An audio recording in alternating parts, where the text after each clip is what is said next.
Yuk tanya sejarah. Makin banyak tanya, makin banyak ilmu. Halo semuanya, saya Ines Agil Septiani dari SMA Negeri 1 Pakuyangan. Selamat datang di acara Yuk Tanya Sejarah.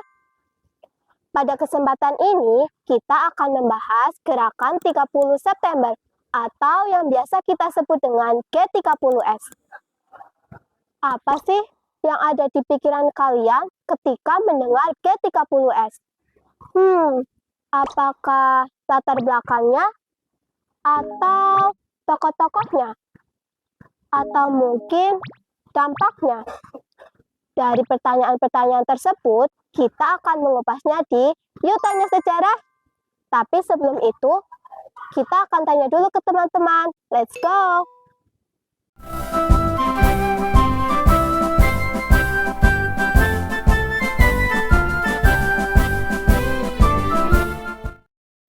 Permisi Kak, mohon maaf mengambil waktunya nih. Boleh ikut gabung kan? Iya, boleh. Oke, sebelumnya boleh tahu nama, kelas, sama sekolahnya Mbak?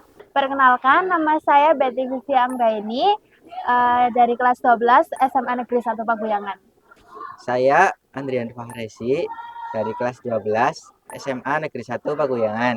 Guys, mau nanya nih, ini bulan apa sih? Ini bulan September, Kak. Oke, bulan September ya. Di bulan September itu ada peristiwa penting apa sih yang terjadi di dalam sejarah Indonesia? Di bulan ini ada peristiwa bersejarah bagi Indonesia, yaitu Gerakan 30 September tahun 1965. Oke, kalau untuk latar belakangnya nih, menurut Kak Betty, apa sih yang melatar belakang dari peristiwa Gerakan 30 September? Menurut saya, latar belakang dari peristiwa Gerakan 30 September ini adalah adanya ketidakstabilan pemerintahan ketika Soekarno sudah mencetuskan adanya Nasakom, atau Nasakom itu adalah nasionalisme, agama, dan komunisme. Oke, untuk tahu lebih jelasnya, yuk tanya sejarah.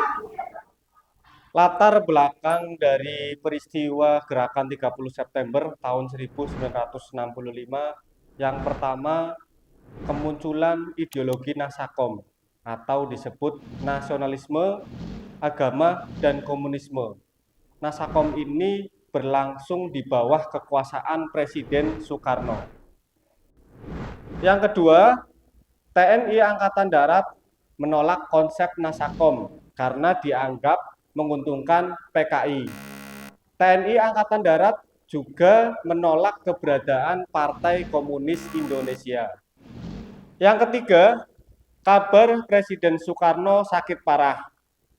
Tersebarnya kabar ini menimbulkan kekhawatiran dari beberapa pihak terkait perebutan kekuasaan setelah ditinggalkan Presiden Soekarno. Dan yang keempat, di tahun 1965 ekonomi Indonesia memburuk. Hal ini dibuktikan adanya inflasi sampai 6.500%. Dari kondisi ekonomi inilah membuat rakyat ragu terhadap kepemimpinan Presiden Soekarno.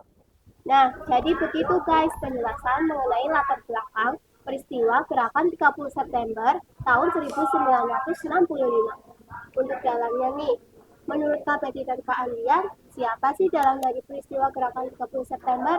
Kalau menurut saya sih, dalang dari Gerakan 30 September tahun 1965 yaitu PKI atau Partai Komunis Indonesia.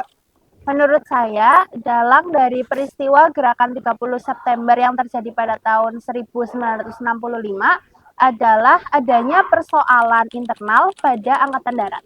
Karena ada jawaban yang berbeda di sini, mari kita simak penjelasannya di Yuk Tanya Sejarah. Peristiwa Gerakan 30 September tahun 1965 masih menyimpan kontroversi mengenai siapa dalang sebenarnya dari peristiwa Gerakan 30 September 1965. Setidaknya ada 6 teori mengenai peristiwa Gerakan 30 September tahun 1965. Gerakan 30 September merupakan persoalan internal Angkatan Darat. Teori ini dikemukakan oleh Ben Anderson Teori ini menyatakan bahwa G30S hanyalah peristiwa yang timbul akibat adanya persoalan di kalangan Angkatan Darat sendiri. Hal ini misalnya didasarkan pada pernyataan pemimpin gerakan, yaitu Letnan Kolonel Untung, yang menyatakan bahwa para pemimpin Angkatan Darat hidup bermewah-mewahan dan memperkaya diri, sehingga mencemarkan nama baik Angkatan Darat. Pendapat seperti ini sebenarnya berlawanan dengan kenyataan yang ada. Jenderal Nasution, Panglima Angkatan Darat, hidupnya malah sangat sederhana. Dalam gerakan 30 September adalah Dinas Intelijen Amerika Serikat atau CIA. Teori ini berasal antara lain dari tulisan Peter Dale Scott. Menurut teori ini, Amerika sangat khawatir Indonesia jatuh ke tangan komunis. PKI pada masa itu memang tengah kuat-kuatnya menanamkan pengaruh di Indonesia. Karena itu, CIA kemudian bekerja sama dengan suatu kelompok dalam tubuh Angkatan Darat untuk memprovokasi PKI agar melakukan gerakan kudeta. Setelah itu, PKI yang akan dihancurkan. Tujuan akhir dari skenario CIA ini adalah menjatuhkan kekuasaan Soekarno. Gerakan 30 September 1965 merupakan pertemuan antara kepentingan Amerika Serikat dengan Inggris.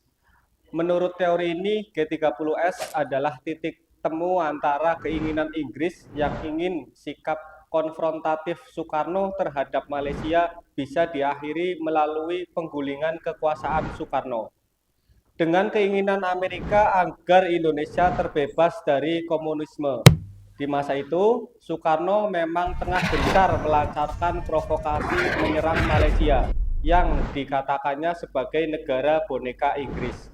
Teori ini antara lain oleh Greg Polgrain. Soekarno adalah dalang dari gerakan 30 September 1965. Teori yang dikemukakan oleh Anthony Dike yang beranjak dari asumsi bahwa Soekarno berkeinginan melenyapkan kekuatan oposisi terhadap dirinya, yang berasal dari sebagian perwira tinggi Angkatan Darat. Karena PKI dekat dengan Soekarno, partai ini pun terseret. Dasar teori ini antara lain berasal dari kesaksian Sri Biju Patnaik, seorang pilot asal India yang menjadi sahabat banyak pejabat Indonesia sejak masa revolusi. Namun, teori ini dilemahkan antara lain dengan tindakan Soekarno pada 6 Oktober 1965 dalam sidang Kabinet Dwi Korah di Bogor. Soekarno mengutuk gerakan ini. Tidak ada pemeran tunggal dan skenario besar dalam peristiwa gerakan 30 September 1965. Teori ini menyatakan bahwa tidak ada dalang tunggal dan tidak ada skenario besar dalam G30S. Kejadian ini hanya merupakan hasil dari perpaduan antara, seperti yang disebut Soekarno, unsur-unsur nekolim atau negara barat, pemimpin PKI yang keblinger, serta oknum-oknum ABRI yang tidak benar. Semua pecah dalam improvisasi di lapangan. Dalam gerakan 30 September 1965 adalah Partai Komunis Indonesia atau PKI. Teori ini dikemukakan antara lain oleh Nugroho Notosusanto dan Ismail Soleh. Partai Komunis Indonesia membuat isu tentang adanya Dewan Jenderal di tubuh Angkatan Darat yang tengah mempersiapkan suatu kudeta terhadap Presiden Soekarno. Di sini, PKI menyodorkan dokumen Gilchrist yang ditandatangani Duta Besar Inggris di Indonesia. Nah, jadi begitu teman-teman, ada beberapa teori atau versi dari dalang utama dalam peristiwa gerakan 30 September tahun 1965. Sekarang saya mau tanya nih tentang dampak dari peristiwa gerakan 30 September. Pastinya di dalam peristiwa sejarah itu ada dampaknya kan? Kalau menurut kalian sendiri, apa sih dampak dari peristiwa gerakan 30 September? Menurut saya, dampak dari adanya gerakan 30 September ini adalah ketidakstabilan ekonomi nasional di Indonesia. Karena pada saat itu Indonesia baru saja merdeka dan terjadi pergolakan di dalam negeri sehingga menyebabkan ketidakstabilan ekonomi. Nah guys, untuk lebih detailnya lagi mengenai dampak dari peristiwa gerakan 30 September, yuk tanya sejarah. Dampak dari peristiwa gerakan 30 September tahun 1965, adanya korban dari beberapa prajurit TNI Angkatan Darat. Gelar pahlawan revolusi diberikan kepada beberapa prajurit Angkatan Darat yang mayatnya ditemukan di Lubang Buaya, Jakarta. 1. Jenderal Anumerta Ahmad Yani. 2. Letjen Anumerta Siswondo Parman. 3. Letjen Anumerta Raden Suprapto. 4. Letjen Anumerta Mas Tirto Darmo Haryono. 5. Maijen Anumerta Sutoyo Siswo Miharjo. 6. Maijen Anumerta Donald Ishak Panjaitan. 7. Kapten Anumerta Pierre Andreas Tendean. 8. Aib 2 Anumerta Karel Satsuwit Tubun. 9. Brigjen Anumerta Tamso Darmo Kusumo. 10. Kolonel Anumerta Sugiono Mangun Wiyoto. Dan turut gugur Ade Irma Suryani Nasution, putri bungsu Jenderal Besar Dr. Abdul Haris Nasution, sempat tertembak saat upaya penculikan berlangsung dan meninggal setelah beberapa hari di rumah sakit. Nah, begitu guys, itu tadi penjelasan mengenai dampak dari peristiwa gerakan 30 September. Setelah mengetahui latar belakang, teori atau versi, dan juga dampaknya, pastinya ada hikmah atau nilai-nilai manfaat bagi kehidupan untuk generasi saat ini.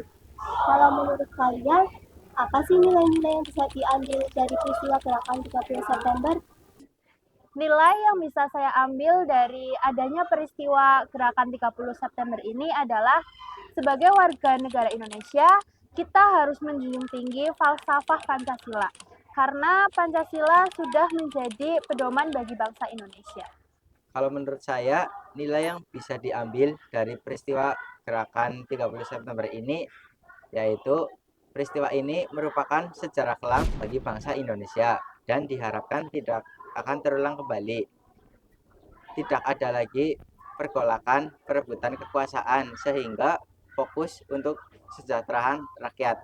Untuk lebih lengkapnya lagi mengenai nilai-nilai yang dapat kita ambil dari peristiwa gerakan 30 September, yuk tanya sejarah.